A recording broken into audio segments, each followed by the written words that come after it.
Bonjour à tous, voilà on est J2 aujourd'hui, je reviens de mon footing, sympa, bonne sensation, mieux qu'hier, donc voilà ça revient doucement.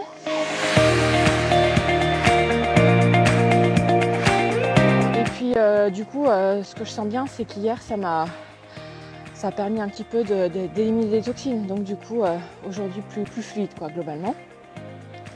Donc voilà ça va, et puis je voulais répondre à une chose parce qu'il y a une amie hier qui m'a dit ouais, j'ai vu ta publication, je ferais bien le défi, mais 3 km tous les jours, je pense que c'est trop pour moi. Et bof quoi. Et effectivement, du coup,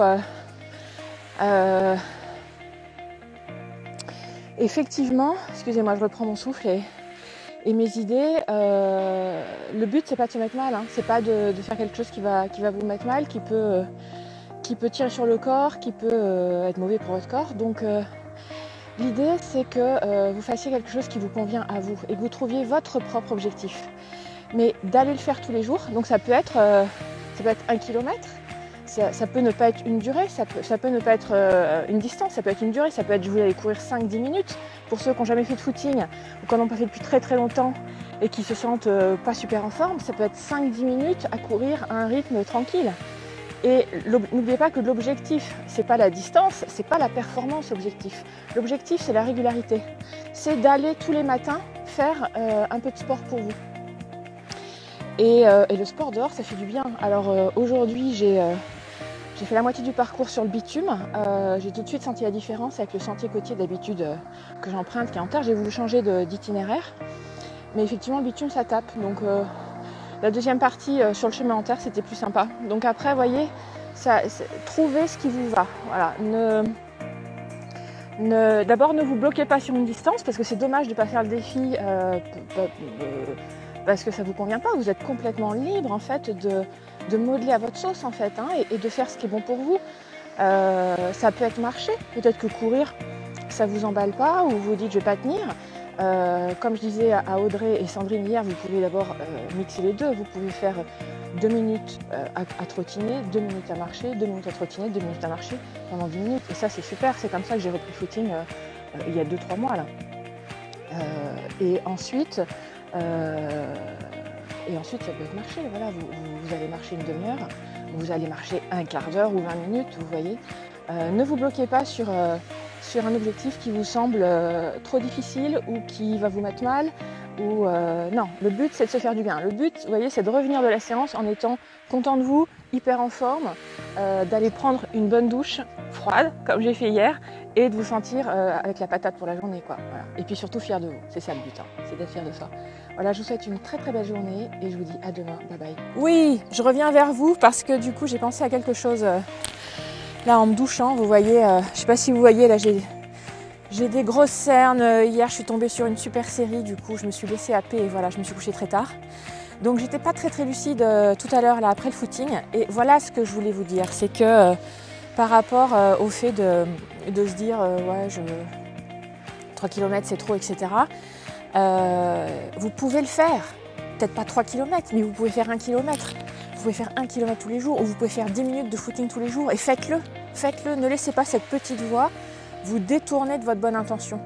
De cette envie qui est là quand vous voyez la vidéo, vous dites ah oui moi aussi j'ai envie de faire ce défi, et puis ah oui mais et là il y a une ribambelle de prétextes un peu que votre mental amène.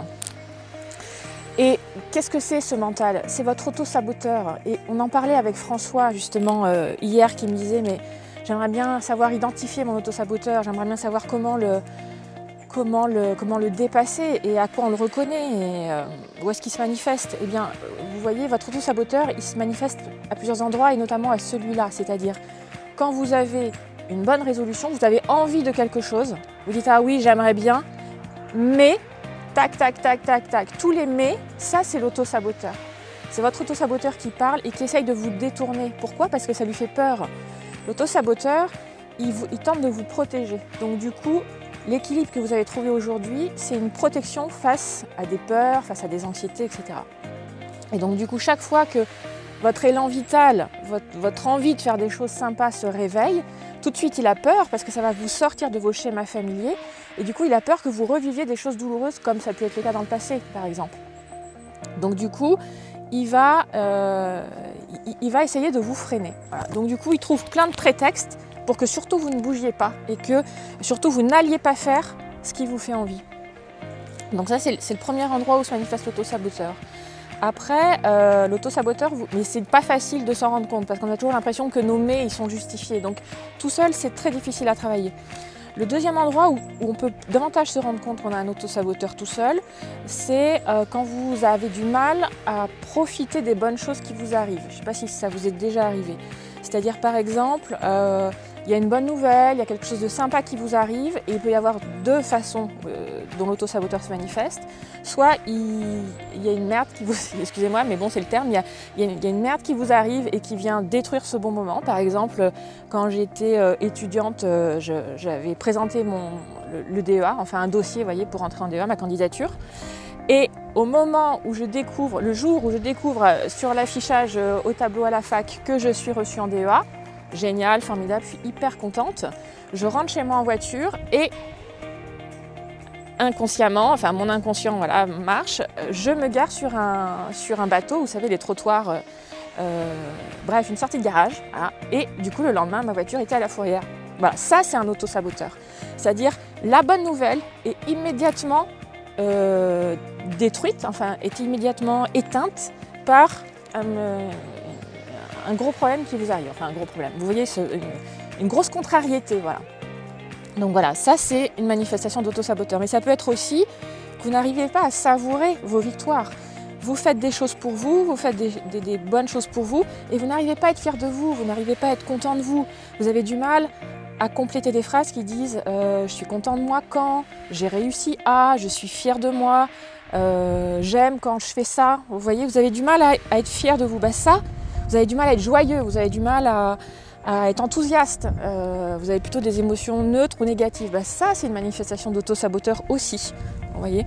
Et votre auto-saboteur, c'est votre ennemi principal dans tout ce que vous essayez de mettre en place pour avoir une vie heureuse et épanouie.